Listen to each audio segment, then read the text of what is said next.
براہ راست آپ کو اسلام آباد لیے چلتے ہیں جہاں وفاقی وزیر منصوبہ بندی احسن اقبال پریس کانفرنس کر رہے ہیں۔ اس سیلاب سے اور بارشوں سے بری طرح متاثر ہوئی ہے۔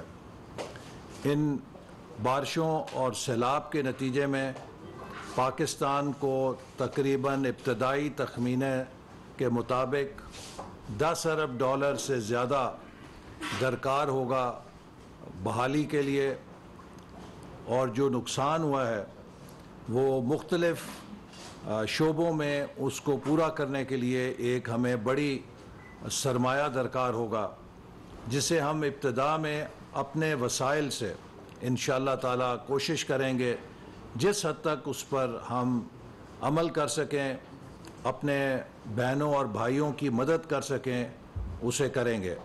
وزیر اعظم شہباز شریف صاحب کی کمٹمنٹ ہے کہ ہم اپنے اخراجات میں کٹوتی کریں اور جتنے زیادہ سے زیادہ وسائل سیلاب زدگان کی مدد کے لیے ہم مہیا کر سکتے ہیں وہ مہیا کریں۔ ہم پاکستان کا جو ترقیاتی بجٹ ہے اس کا بھی جائزہ لے رہے ہیں، اس میں سے بھی جو سیونگ ہم کر سکتے ہیں، جو زیادہ سے زیادہ فنڈز فلڈ ریہیبلیٹیشن اور ریکنسٹرکشن میں ڈائیورٹ کر سکتے ہیں، انہیں ہم کریں گے۔ یہ ایک بہت بڑا چیلنج ہے جس کا مقابلہ پوری قوم نے مل کر کرنا ہے۔ اس میں سب پاکستانیوں نے، اور خاص طور پہ وہ ہمارے شہری جو سیلاب اور بارشوں سے محفوظ رہے ہیں، ان کا فرض ہے کہ ان اپنے بہنوں بھائیوں کی مدد کے لیے جو سیلاب اور بارشوں کا نشانہ بنے ہیں، ان کی مدد کرنے کے لیے دل کھول کر ان سرگرمیوں میں، امدادی سرگرمیوں میں، ریلیف آپریشنز میں اور بحالی کے عمل میں مدد کریں، ان کا ہاتھ پکڑیں۔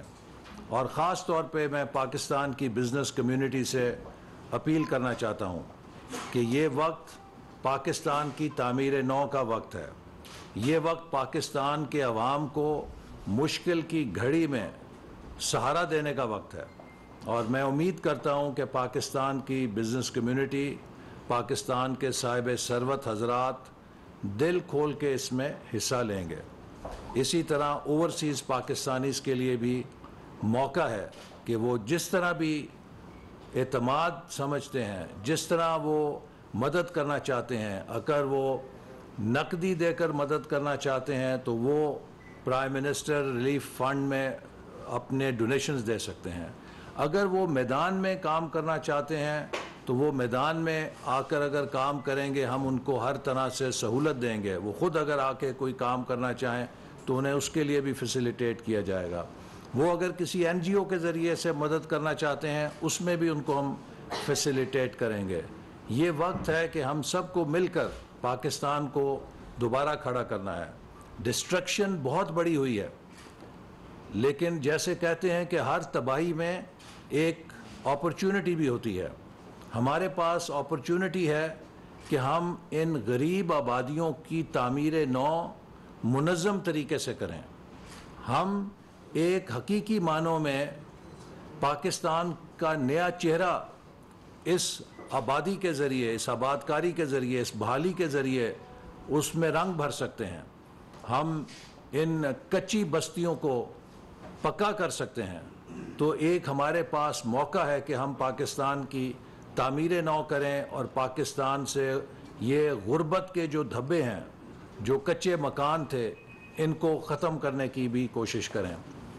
ساتھ ہی ساتھ میں یہ بات بھی کہنا چاہتا ہوں کہ 2013 میں جب ہماری حکومت آئی تو ایک پاکستان فلڈ پروٹیکشن پروگرام جاری تھا، جس نے 2010 کے سیلاب کی روشنی میں ایک 10 سالہ فلڈ پروٹیکشن پلان بنایا، اور اس فلڈ پروٹیکشن پلان کی منظوری کاؤنسل آف کامن انٹرسٹ نے مئی 2017 میں دی، اور 2018 سے اس منصوبے پہ عمل کیا جانا تھا۔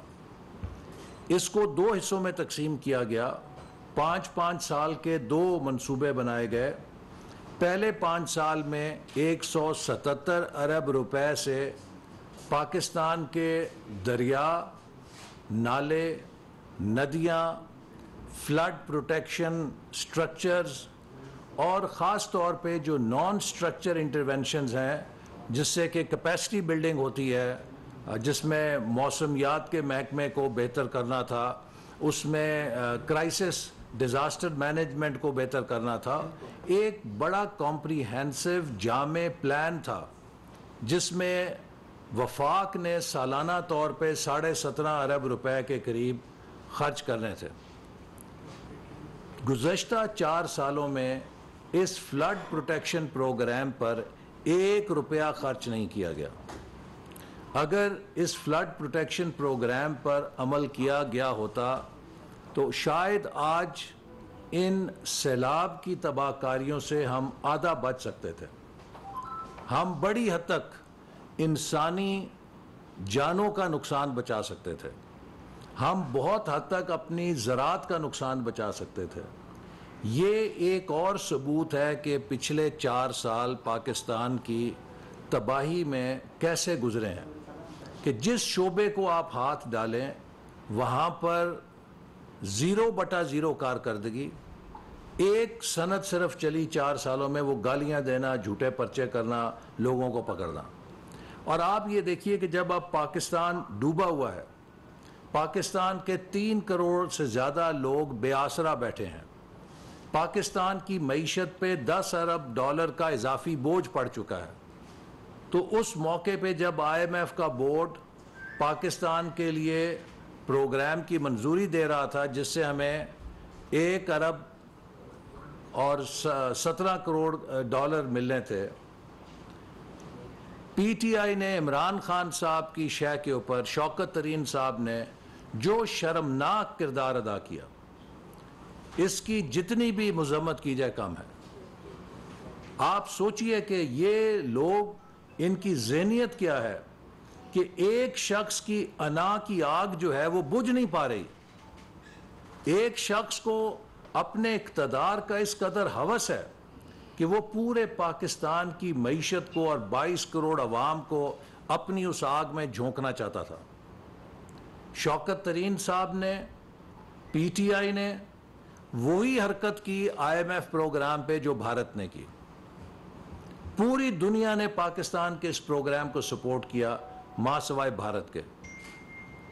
پاکستان سے باہر بھارت نے IMF پروگرام پاکستان کا اپوز کیا اور پاکستان کے اندر PTI نے اسے اپوز کیا۔ اب آپ بتائیے، ممنوعہ فنڈنگ اور فورن فنڈنگ کی کڑیاں ملتی ہیں کہ نہیں ملتی؟ جب ہم کہتے تھے کہ یہ پاکستان دشمن لابیز سے فنڈنگ لیتے ہیں اور وہ فنڈنگ لے کر پاکستان کے خلاف کام کرتے ہیں، تو اس سے بڑا ثبوت کیا ہوگا کہ ایک طرف بھارت IMF کے پروگرام کے خلاف ووٹ دے رہا ہے، اس کے حق میں ووٹ نہیں دے رہا، اور دوسری طرف PTI اس IMF کے پروگرام کو سیبوٹاج کرنے کے لیے کوشش کر رہی ہے۔ یہ میرے نزدیک اور ہر محب وطن پاکستانی کے نزدیک غداری کا عمل ہے، ملک سے غداری ہے، عوام سے غداری ہے، ان غریبوں سے غداری ہے کہ جو اس وقت سیلاب کے اندر ڈوبے ہوئے ہیں، ان خواتین سے، بچوں سے غداری ہے، بوڑھوں سے غداری ہے جو اس وقت مدد کے طلبگار ہیں۔ آپ سوچئے کہ اگر IMF کا پروگرام اس وقت نہ ہوتا، آج وہ روپیہ جو نیچے کی طرف آ رہا ہے، اگر خدا نہ خواستہ کل وہ پروگرام نہ ہوتا تو آج شاید خبر ہوتی کہ روپیہ 250 روپے پہ چلا گیا ڈالر کے مقابلے میں، اس سے مہنگائی میں کس قدر مزید اضافہ ہوتا، اس کے بعد شاید یہ اس سے آگے بھی لڑک جاتا۔ تو کیا آپ ان حالات میں جب پاکستان کو ایک ایک پائی کی ضرورت ہے، پاکستان کو قطرے قطرے کی ضرورت ہے، غیر ملکی امداد کی، اندرونی امداد کی، زر مبادلہ کی، ہم ایک ایک ڈالر کے لیے دنیا میں جا کر دوستوں سے رول اوور کرا رہے ہیں لونز، اس موقع پہ جب ہمیں زر مبادلہ ملنا تھا، ان سخت شرائط کے اوپر جو PTI طے کر کے گئی تھی، PTI کہتی ہے جی یہ کل تک مخالفت کر رہے تھے IMF کے پروگرام کی، آج یہ اس IMF پروگرام کو بچانے کی باتیں کر رہے ہیں۔ ہم نے اپوزیشن میں PTI حکومت کی طرف سے اس معاہدے پہ جب بات چیت ہو رہی تھی اس وقت تحفظات کا اظہار کیا تھا کہ آپ بہت سخت شرائط پر اتفاق کر رہے ہیں. یہ سخت شرائط عوام کے لیے بہت گراں گزریں گی، لیکن پی ٹی آئی نے نیگوشیٹ نہیں کیا، سرنڈر کیا تھا. آج ہمارے پاس چوائس نہیں تھی کہ ہم یہ چوائس ایکسرسائز نہیں کر سکتے تھے کہ آئی ایم ایف کے پروگرام سے نکلیں، کیونکہ پی ٹی آئی ہمارے خزانے میں کچھ چھوڑ کر نہیں گئی تھی. اگر آئی ایم ایف کا پروگرام بھی نہ پکڑتے تو پاکستان سری لنکا کے انجام کی طرف چلا جاتا. کیا وہ قابل قبول تھا؟ تو ہم نے پی ٹی آئی کا دستخط کیا ہوا پروگرام اس لیے قبول کیا تاکہ پاکستان خدا نہ خواستہ ڈیفالٹ نہ کرے، پاکستان سری لنکا کے انجام کی طرف نہ جائے. اور میں اس آئی ایم ایف کے پروگرام کے ذریعے جو ہمیں بریدر ملا ہے، یہ کوئی ہمارے لیے زیادہ خوشی کی بات نہیں ہے کہ ہم کیوں آئی ایم ایف پر بار بار جاتے ہیں. ہمیں یہ ایک سانس لینے کا موقع ملا ہے. اب ہمارا چیلنج ہے کہ ہم اپنی اکانومی کو اس سیلاب کی تباہ کاریوں سے بھی نکالیں اور اس کے اندر اتنی جان پیدا کریں کہ ہمیں دوبارہ آئی ایم ایف کے پاس جانے کی ضرورت نہ پڑے. لیکن ان حالات کے اندر آپ دیکھیے کہ ایک سیاسی جماعت جو حقیقی آزادی کا نعرہ لگاتی ہے، وہ لیڈر جو حقیقی آزادی کا چیمپئن بنتا ہے، وہ پاکستان کو معاشی غلام بنانے کی سازش کر رہا تھا. اگر یہ آئی ایم ایف کا پروگرام نہ ہوتا منظور اور پاکستان خدا نہ خواستہ ڈیفالٹ کر جاتا تو پاکستان کی معیشت غلام معیشت ہو جاتی، کیونکہ پھر کریڈیٹرز نے ہمارے لیے بیل آؤٹ پیکج لکھنا تھا کہ ہم کن شرائط کے اوپر بیل آؤٹ حاصل کریں گے. تو آج قوم کو اس حقیقی آزادی کی اصل تصویر نظر آ گئی ہے. یہ دھوکہ ہے، یہ فریب ہے، یہ سراب ہے. اصل وفاقی وزیر منصوبہ بندی احسن اقبال اس وقت اسلام آباد میں پریس کانفرنس کر رہے ہیں.